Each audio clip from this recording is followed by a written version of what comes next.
বিসমিল্লাহির রহমানির রহিম। প্রিয় ছাত্রছাত্রীরা, আশা করি তোমরা সবাই ভালো আছো। আজকে আমরা শুরু করতে যাচ্ছি নবম, দশম ও এসএসসি পরীক্ষার্থীদের জন্য বল অধ্যায়ের কিভাবে সিমুলেশন পদ্ধতিতে আমরা নিউক্লিয় বল এবং সবল নিউক্লিয় বল সম্পর্কে আমরা আজকে আলোচনা করব সিমুলেশন পদ্ধতিতে। তোমরা স্ক্রিনে নিশ্চয়ই দেখতে পারতেছো, দেখো এই ধরনের এক ধরনের বল কিভাবে কাজ করতেছে এখানে। মানে চারদিক থেকে এক ধরনের বল এখানে প্রেসার ক্রিয়েট করতেছে, সেটা কিভাবে কাজ করে সেটা তোমরা নিচে দেখতে।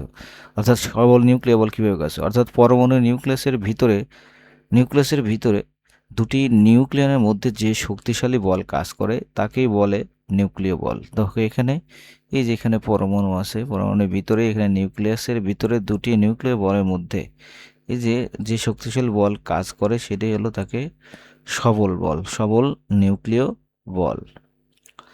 তোমরা বিষয়টা নিঃসন্দেহে বুঝতে পারতেছো যে আসলে বলটা কিভাবে কাজ করে। সংখ্যার সাথে একটু মিলাও, বুঝো পরমাণু নিউক্লিয়াসের ভিতরে এই যে নিউক্লিয়াস ভিতরে এখানে আছে, এই যে এখানে ভিতরে নিউক্লিয়াস আছে, ভিতরে দুটি নিউক্লিয়নের মধ্যে যে শক্তিশালী বল কাজ করে তাকে বলে সবল নিউক্লিয় বল। এই যে এখানে দেখো, এই সেই নিউক্লিয় বলটাকেই দেখানো হচ্ছে। তোমরা আসলে এবং দুর্বল নিউক্লিয় বল যদি নিয়ে আলোচনা করি তাহলে একটু খেয়াল করো। এই যে দেখো এখানে দুর্বল নিউক্লিয় বল নিয়ে আমরা আলোচনা করব।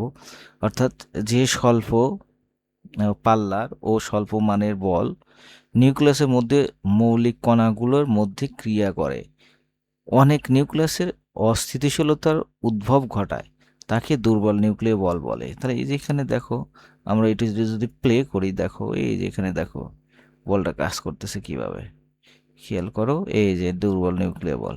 আবার একটু দেখো এই যে কার্বনের, এই যেখানে কার্বনের রিসেট করি আমরা, এই যে কার্বন, এখানে কার্বনের আইসোটোপটা আসলে ভেঙে এই যে নাইট্রোজেন, এই যে 7 পারমাণবিক সংখ্যা 7 এবং নাইট্রোজেনের পারমাণবিক সংখ্যা 14 ইলেকট্রন এবং নিউক্লিয়ার শক্তি, এই কাজটা বোঝাইতেছে এখানে আর কি।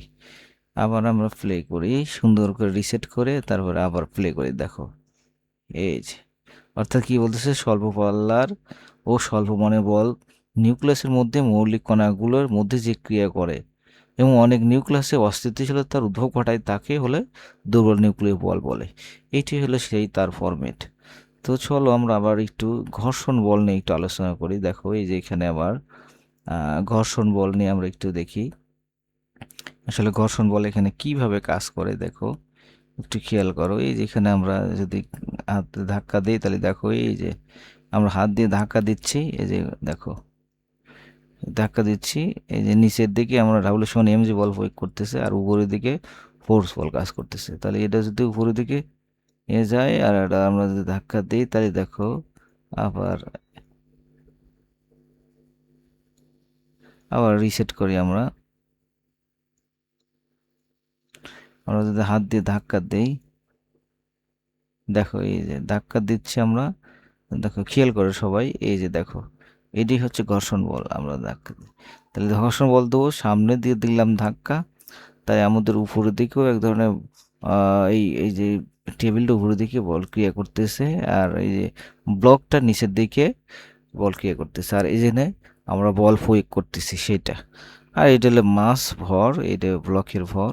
আবার একটু রিসেট করে দেখাই, দেখো আমরা যদি এটা ফ্লেকে করি, দেখো এই যে ধাক্কা দিচ্ছি আমরা, এরই হলো ঘর্ষণ বল। এই যে টেবিলের উপর দিয়ে কীভাবে যাচ্ছে, এইভাবে আসলে ঘর্ষণ বলটা কাজ করে, তাই না? তোমরা নিঃসন্দেহে এবার সিমুলেশনের মাধ্যমে বিষয়টা বুঝতে পারছো। এবার চলো আমরা ভরবেগের সংরক্ষণ সূত্র নিয়ে একটু আলোচনা করি। দেখো এখানে ভরবেগের সংরক্ষণ সূত্র কিভাবে আলোচনা করি আমরা, দেখো বলতেছে একটা বিচ্ছিন্ন সিস্টেমে বা বস্তুর সমূহের সংঘর্ষের আগে ও পরে মোট রৈখিক ভরবেগ ধ্রুবক এবং অপরিবর্তিত থাকে। অর্থাৎ সংঘর্ষের আগের মোট ভরবেগ ও সংঘর্ষের পরের মোট ভরবেগ সমান। এটা যদি হয় তবে ভরবেগের সংরক্ষণ সূত্র মেনে চলে। তাহলে দেখো এখানে দেখো আমরা যদি একটু প্লে করি, দেখো এই যে এই বস্তুটা এটাকে যে ধাক্কা দিল, এই যে দেখো খেয়াল করো, এই যে দেখো কিভাবে চলে যাচ্ছে, এইভাবে আসলে কাজ করে। তাহলে আবার আমরা দেখি, এই যে রিসেট করি, এই যে আমরা এটা ধাক্কা দিল, দেখো এই যে ধাক্কা দিচ্ছে, আমরা স্টপ করলাম, এই যে আবার প্লে করলাম, আবার ধরে যাচ্ছে, আবার স্টপ করলাম, বাস আবার রিসেট করি। আমরা যদি একটু বল মান এটা ভর সেম দিয়ে বেগটা যদি একটু চেঞ্জ করে দিই, বেগটা চেঞ্জ করে দিলাম আমরা হলো না, এটা যাবে না, চেঞ্জ করা যাবে না, সেম মানের বল তো আসলে, এই কারণেই সেম মানের বল, এটা কোনো পরিবর্তন করা যাচ্ছে না। দেখো আবার এই বলটা এটাকে ধাক্কা দিবে, যেহেতু সংঘর্ষের পরে এবং আগের বেগ সমান হইতে হবে, এই কারণেই এটা হলো। আবার প্লে করে দেখো, এই যে দেখো ভরবেগের সংরক্ষণ সূত্র মেনে চলে সংঘর্ষের পূর্বে মোট ভরবেগ এবং পরে মোট ভরবেগ পরস্পর সমান, আসলে এইভাবেই কাজ করে।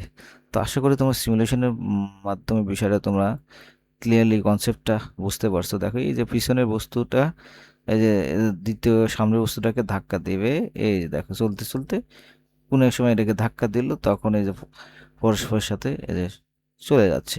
এইভাবে আসলে আমাদের ভরবেগের সংরক্ষণ সূত্র কাজ করে, অর্থাৎ সংঘর্ষের আগে এবং সংঘর্ষের পরে মোট ভরবেগ সবসময় অপরিবর্তিত থাকে। তো আশা করি তোমাদের আমাদের এই ক্লাসটা ভালো লেগেছে। যদি আমার সাথে এই ধরনের সিমুলেশন পদ্ধতিতে কোর্সটা করতে চাও, তাহলে আমার সাথে অবশ্যই যোগাযোগ করবে, এবং আমার চ্যানেল থেকে যদি কিছু শিখে থাকো, তবে অবশ্যই আমি তোমার কাছে কিছু প্রাপ্তি। তো ধন্যবাদ। আজকে এই পর্যন্ত, আর সময় নষ্ট করতে চাইছি না। আমার সাথে থাকার জন্য সবাইকে ধন্যবাদ।